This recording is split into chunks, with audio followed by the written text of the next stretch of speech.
നിങ്ങളുടെ ജീവിതത്തിന്മേൽ അസാധ്യതകൾ എന്തെങ്കിലും ഉണ്ടെങ്കിൽ ദൈവസന്നിധിയിലേക്ക് ഏൽപ്പിച്ചു കൊടുത്താട്ടെ. എന്നിട്ട് പറഞ്ഞാട്ടെ, എൻ്റെ കർത്താവ് സകലത്തിനും ശക്തനാകുന്നു, ഈ വിഷയത്തിൽ നിന്ന് എന്നെ പുറത്തു കൊണ്ടുവരുവാൻ ശക്തനാകുന്നുവെന്ന് വിശ്വസിച്ചാട്ടെ.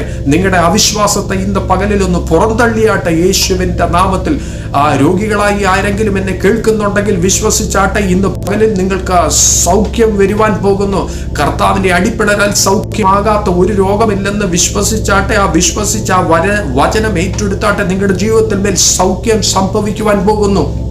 ജോലിയില്ലാതിരുന്ന ആരെങ്കിലും എന്നെ കേട്ടുകൊണ്ടിരിക്കുന്നെങ്കിൽ വിശ്വസിച്ചാട്ടെ, നിങ്ങൾക്ക് ജോലി തരുവാൻ എൻ്റെ സ്വർഗത്തിലെ ദൈവം ശക്തനെന്ന് വിശ്വസിച്ചാട്ടെ. ഇന്ന് പകലിൽ നിങ്ങൾക്ക് ജോലി ലഭിക്കുവാൻ പോകുന്നു. തലമുറകൾക്കായി ആഗ്രഹിക്കുന്ന ദമ്പതികളെ കേട്ടാട്ടെ. സ്തോത്രം. നിങ്ങൾ അടുത്ത വർഷം ഈ സമയമാവുമ്പോഴത്തേക്കും നിങ്ങൾക്ക് അനുഗ്രഹിക്കപ്പെട്ട തലമുറകളെ ലഭിക്കുവാൻ പോകുന്നു. വിശ്വസിച്ച് ഏറ്റെടുത്താട്ടെ. അവിശ്വാസത്തെ പുറന്തള്ളിയാട്ടെ. സാമ്പത്തിക ബുദ്ധിമുട്ടിലിരുന്ന് ആരെങ്കിലും എന്നെ കേൾക്കുന്നുണ്ടെങ്കിൽ വിശ്വസിച്ചാട്ടെ, എൻ്റെ ദൈവമോസ് എൻ്റെ സകല ബുദ്ധിമുട്ടും തൻ്റെ മഹത്വത്തിനൊത്തവണ്ണം ക്രിസ്തുയേശുവിൽ കൂടി പൂർണ്ണമായി തീർത്തു വരുമെന്നുള്ള വചനം ക്ലെയിം ചെയ്ത് പ്രാർത്ഥിച്ചാട്ടെ. നിങ്ങൾ വിശ്വാസത്തിൽ നിങ്ങളുടെ ജീവിതത്തിൽ മേൽ വലിയ വിടുതലുകൾ കാണുവാൻ പോകുന്നു. ആ കഭാരമെന്ന ആ നുകത്തിൽ നിന്ന് നിങ്ങൾ പുറത്തു വരുവാൻ പോകുന്നു.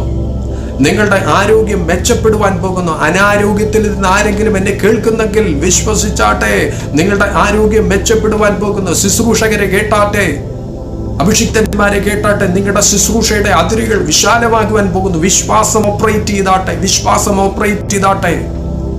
വിശ്വാസം കൂടാതെ ദൈവത്തെ പ്രസാദിപ്പിക്കുവാൻ സാധിക്കത്തില്ല. അബ്രഹാം വിശ്വസിച്ചു, അത് അബ്രഹാമിന് നീതിക്കായി കണക്കിട്ടെങ്കിൽ ഇന്ന് പകലിൽ നിങ്ങളും വിശ്വസിക്കുമെങ്കിൽ നിങ്ങൾക്കും സ്തോത്രം ചിലത് നീതിക്കായി കണക്കിടും. ആമേൻ, സ്തോത്രം. നിങ്ങൾ വിശ്വസിക്കുന്നെങ്കിൽ നിങ്ങളുടെ ജീവിതത്തിൽ മേൽ നിശ്ചയമായിട്ടും ചില പ്രവൃത്തികൾ കണ്ടിരിക്കും. അബ്രഹാം വിശ്വസിച്ചു, അത് നീതിക്കായി കണക്കിട്ടു. നിങ്ങളും വിശ്വസിക്കുന്നെങ്കിൽ നിങ്ങളും അത്ഭുതം കാണും. നിങ്ങൾ പുതിയ ജോലി ഒരുങ്ങുവാൻ പോകുന്നു. നിങ്ങളുടെ ആരോഗ്യം മെച്ചപ്പെടുവാൻ പോകുന്നു. നിങ്ങളുടെ തലമുറകൾ അനുഗ്രഹിക്കപ്പെടുവാൻ പോകുന്നു. നിങ്ങളുടെ അതിരുകൾ വിശാലമാകുവാൻ പോകുന്നു. വിശ്വസിച്ചാൽ